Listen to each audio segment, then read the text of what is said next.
Om Swastiastu. Halo, selamat pagi anak-anak semuanya. Anak-anak kelas 4. How are you today? Bagaimana kabarnya hari ini? Ya, bisa harapkan anak-anak selalu dalam keadaan sehat ya, tanpa kekurangan satu apapun. Pada pagi hari ini kita berjumpa kembali dalam pelajaran agama Hindu dan budi pekerti bersama Mr. Chandra. Sudah siap belajar agama Hindu dan budi pekerti hari ini anak-anak? Ya, pasti tentu siap. Sebelum pelajaran agama Hindu dimulai, seperti biasa, mari kita awali dengan melantunkan Puja Saraswati. Sikap tangan Amusti karena taruh di depan dada. Om Saraswati Namastubhyam Warade Kamarupini Sidir Rambam Karisyami Sidir Bawatu Mesada. Semoga Sang Hyang Aji Saraswati memberikan anugerah sehingga anak-anak bisa memahami materi pelajaran pada pagi hari ini. Anak-anak kelas 4 sudah menyiapkan buku Wagiswari di rumah.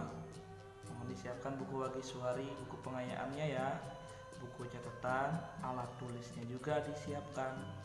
Nanti untuk mencatat materi yang Mister sampaikan lewat video berikut ini. Baik anak kelas 4, pada pagi hari ini kita akan masih membahas mengenai materi Punarbawa yang merupakan salah satu materi lanjutan dari pertemuan minggu yang lalu.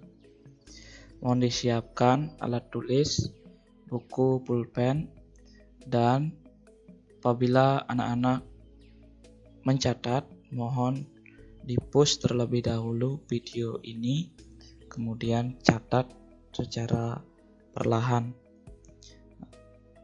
materi yang disampaikan lewat video ini. Sebelum materi Punarbawa ini Mister sampaikan, terlebih dahulu kita flashback kembali mengenai ajaran Pancasrada. Pancasrada merupakan 5 keyakinan dalam agama Hindu. Sekali lagi, 5 keyakinan dalam agama Hindu disebut dengan Pancasrada.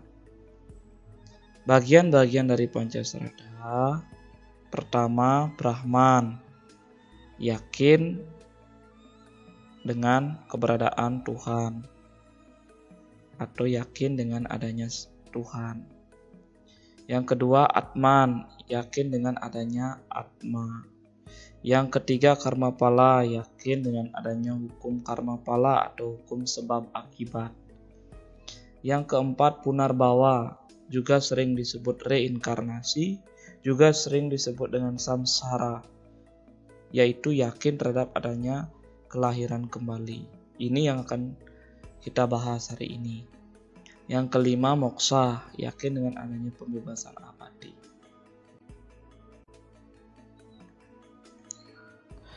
Baik anak-anak, tadi kita sudah membahas mengenai Pancasrada. Pada bagian yang keempat ada yang disebut dengan Punarbawa, keyakinan terhadap adanya kelahiran kembali. Jika anak-anak ada yang bertanya nantinya apa Punarbawa itu nak? Jadi Punarbawa berasal dari kata punar dan bawa. Punar yang artinya punah, hilang, dan kembali. Bawa yang artinya lahir. Jadi Punarbawa artinya keyakinan terhadap adanya kelahiran kembali. Nah, mengapa kita yakin terhadap adanya kelahiran kembali?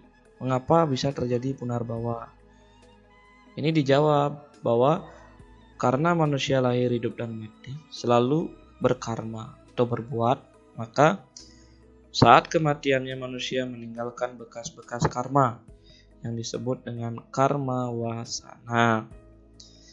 Karma wasana merupakan bekas-bekas perbuatan yang telah dilakukan pada waktu lampau sebelum kita lahir di dunia ini.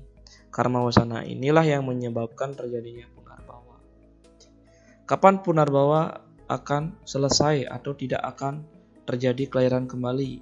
Jawabannya saat manusia telah menyatu atau moksa. Dari mana asalnya? Mengapa bisa terjadi punarbawa? Ya, asal muasal dari punarbawa sumbernya dari kelahiran surga dan kelahiran neraka yang sering disebut dari surga syuta, kelahiran surga, dan dari neraka syuta.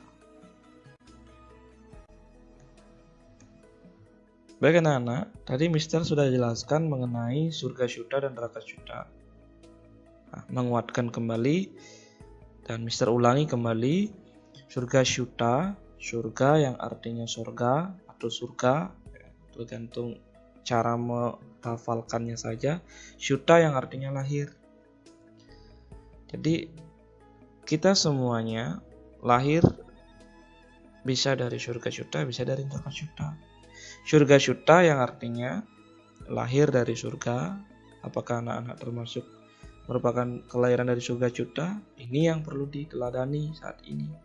Ciri-cirinya baik hati, sopan, disiplin, tidak sombong, selalu jujur, selalu membantu orang tuanya, mengasihi binatang peliharaannya di rumah, selalu ingat membersihkan tempat tidurnya di rumah, selalu membersihkan ruangan yang ada di rumah, membantu orang tuanya mencuci piring, memasak.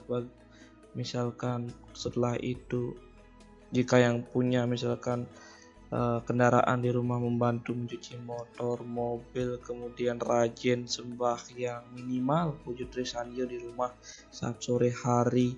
Itu ciri-ciri dari kelahiran surga syuta yang perlu anak-anak teladani, yang perlu anak-anak lakukan di rumah. Apapun yang diajarkan di sekolah, program-program di sekolah, peduli dan cinta lingkungan, kemudian 5 principle of morality, itu selalu diingat di rumah ya nak, dilakukan. Kemudian neraka syuta, ini lawannya dari surga syuta. Kalau sudah lawan berarti kebalikan dari sikap-sikap yang lahir dari surga syuta ini. Neraka syuta ya lahir dari neraka. Ciri-cirinya ya sombong, angkuh, sering mengejek, tidak rajin di rumah, kemudian tidak disiplin, tidak menghormati perkataan orang tuanya, jarang melakukan sembah bakti ke merajan, ke sangga atau ke pura, kemudian lupa dengan kewajiban mencuci baju di rumah secara mandiri atau sendiri, membantu orang tuanya mencuci piring di rumah, selalu berkata-kata yang sopan. Ini dilupakan sehingga orang-orang yang masuk dalam kategori ciri-ciri ini adalah lahir dari neraka syuta. Nah, demikian kira-kira materi yang singkat ya, mudah-mudahan bisa anak-anak memahaminya. Putarlah materi ini secara berulang-ulang, kemudian push atau dijeda apabila anak-anak ingin mencatat materi ini, dan anak-anak baca kembali, ingat kembali materi ini sebelum nanti menjawab latihan soal yang Mr. Chandra berikan baik di buku Wagiswari, pengayaan buku Wagiswari, maupun di link Google Form. Terima kasih. Nah, bagaimana video materi pada pagi hari ini tentang materi punarbawa? Sangat mudah bukan? Pasti mudah. Jika anak-anak mencatat perlahan, kemudian membacanya kembali, yang paling terpenting anak-anak melakukan apa yang anak-anak pelajari, karena pelajaran agama Hindu dan budi pekerti merupakan pelajaran yang menekankan pada praktek atau penerapan ajaran-ajarannya. Tidak hanya anak-anak belajar mengenai punarbawa, kemudian kelahiran surga syuta dan neraka syuta, Tetapi yang paling penting adalah anak-anak bisa melakukan atau menerapkan contoh-contoh ciri-ciri dari kelahiran surga Syuta yang perlu kita teladani dan abaikan contoh-contoh dari neraka Syuta. Tetapi kita tidak pernah perlu meneladani contoh-contoh penerapan neraka Syuta tersebut. Demikian video dari Mr. Chandra. Apabila ada kekurangan, Mr. mohon maaf, karena Mr. juga selaku guru masih belajar dalam menerapkan ajaran-ajaran agama secara maksimal. Kita sama-sama saling belajar antara guru dengan siswa.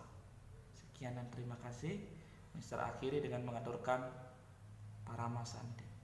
Om Santi Santi Santi Om. Namaskar. Selamat belajar di rumah. Tetap semangat. Thanks for watching. A like would be appreciated. And don't forget to subscribe.